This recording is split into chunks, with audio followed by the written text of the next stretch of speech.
Welcome back to Quick Films. Today, I will show you action, horror, adventure, titled World Z. Watch and enjoy.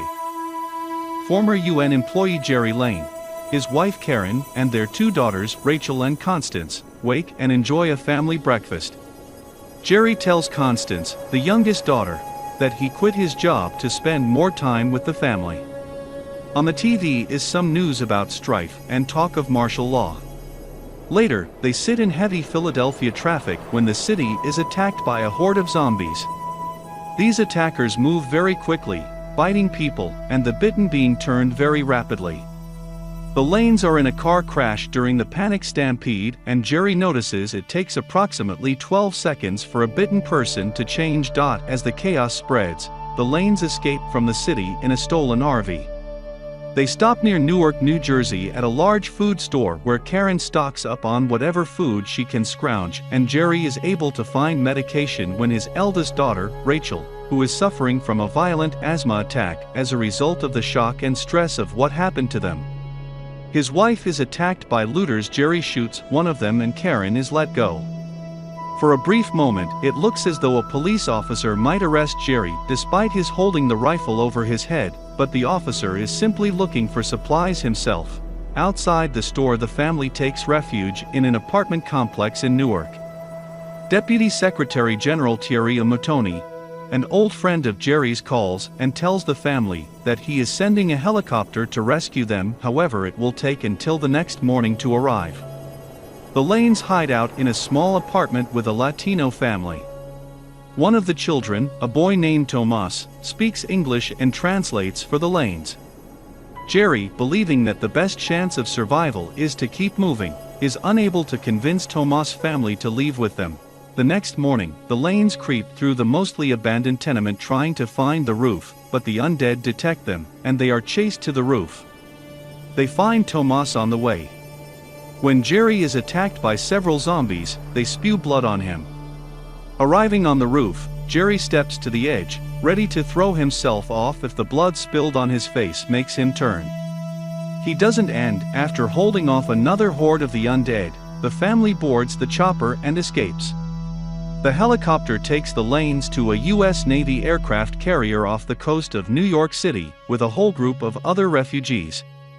On board, there is a team of scientists and military personnel are analyzing the scope of the worldwide outbreak. Gerry is waiting there for them and fixes them up with bunks. A virologist, Dr. Andrew Fastback, argues that the plague is a virus, whose origin must be found in order for a vaccine to be developed. Because of his expertise as a former UN investigator, Gerry is tasked with helping Fastback find the outbreak source. Gerry reluctantly agrees to help, on given the word that his family will be safe, and is sent to Camp Humphreys, a military base in South Korea, where an email was received about 11 days prior that stated that the outbreak may have started there. Moments after arriving at the base, Gerry's team is attacked by zombies. The frightened and cowardly Fastback is killed after accidentally shooting himself after slipping on the ramp of the C-130 plane. The gunshot alerts the zombies roaming the area, forcing Gerry and the crew to run.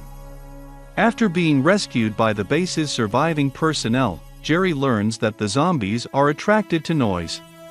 The soldiers on the base, led by Captain Speak, explained that a Korean soldier had been out in the field doing research when he was attacked and turned. His conversion took considerably more time than what had been witnessed more recently. The corpse of the infected man attacked the base doctor and both were incinerated. Speak tells Gerry how one of his men was able to stand in the middle of the infected people and not be attacked. When Gerry asks the soldier, who walks with a slight limp, how he injured his leg, the soldier tells him something's been bothering him lately. Gerry talks to an ex-CIA agent, Hafner, who'd been arrested for selling arms to North Korea. He tells Gerry a chilling account of how the North Korea government was able to contain the outbreak in their country by pulling the teeth of every citizen within a 24-hour period, giving its citizens no way to infect each other through bites. Hafner tells Gerry to go to Jerusalem, where the Israeli Mossad had established a safe zone just before the outbreak was officially acknowledged, implying Israel might have had prior knowledge of what was to come. To get the C-130 refueled and Gerry aboard, Speak's men ride in a fleet of bicycles to avoid making any noise. Gerry's satellite phone goes off when Karen tries to call him and the undead attack. The plane is refueled successfully and Gerry and the C-130 pilot manage to escape. In Jerusalem, Gerry meets Mossad leader Jürgen Wormbrunn, who explains that the Mossad had months earlier intercepted communications from an army general in India, who stated that Indian troops were fighting the Rakshasa, or dead spirits. Wormbrunn also explains how the center of Jerusalem was walled and the wall is formidable, at least 50 feet high, and refugees are being brought into the quarantine zone, including non-Jews and Muslims. While Gerry talks with Jürgen, a group of Muslim refugees begin to sing joyously at finding a safe zone to survive in. One of the women is able to find a microphone and the singing grows louder. Attracted to the singing, the zombies outside begin to climb the protective wall, forming a massive pile that eventually succeeds in entering the city. While fleeing, Gerry notices that an old man and an emaciated boy are ignored by the zombies. A young Israeli woman soldier, Sigan, Gerry's escort, is bitten by a zombie. Gerry quickly amputates her hand to stop the spread of the infection, counting to 12 until he's sure that she won't turn. Gerry and Sigan eventually make it to the airport and manage to board a Belarus Airways airliner after Gerry's pilot panics and flies away. Contacting Thierry, Gerry asks for the nearest WHO or CDC-type lab. They are diverted to a WHO research facility in Cardiff, Wales. While in the air, a stowaway zombie is released from the cargo hold and attacks a flight attendant. She attacks the rest of the passengers. The plane crashes near Cardiff after Gerry detonates a grenade to kill the zombies. Sigan and Gerry proceed. As the only apparent survivors of the crash, Gerry has been impaled by a chunk of metal. Sigan finds him and they walk to Cardiff and find the WHO facility. Out of contact, the US Navy assumes he is dead and deports his family to Nova Scotia. After arriving at the facility, Gerry passes out at the gate and awakes 3 days later strapped to a gurney. His wound has been treated and bandaged. He is able to convince the staff of the facility that he's there on a specific mission. The men watching him call his wife's satellite phone. Thierry answers the phone and tells Gerry that his family were considered non-essential personnel and were relocated to a land-based facility. Gerry is upset, but Thierry is able to verify Gerry's identity to the suspicious WHO staff. Gerry reveals a theory to the wary scientists that since the old man and the sickly boy in Jerusalem were ignored, as well as a homeless wino Gerry briefly witnessed in Newark that the zombies bypassed, and the story the soldier with a limp told about the zombies ignoring him. The infected do not bite people who are seriously injured or already terminally ill, since they would be unsuitable as hosts for viral reproduction. He volunteers to inject himself with a terminal but curable pathogen to see if his idea works. However, the wing of the building in which the pathogens are stored was overrun by zombies after a doctor accidentally infected himself. Gerry decides to retrieve a pathogen regardless, while Sigan and one of the WHO doctors follow him for backup. They fight their way through the zombies, and Gerry finally gets to the pathogen vault. Inside, Gerry fills a small box with vials of pathogens from 2 separate cabinets.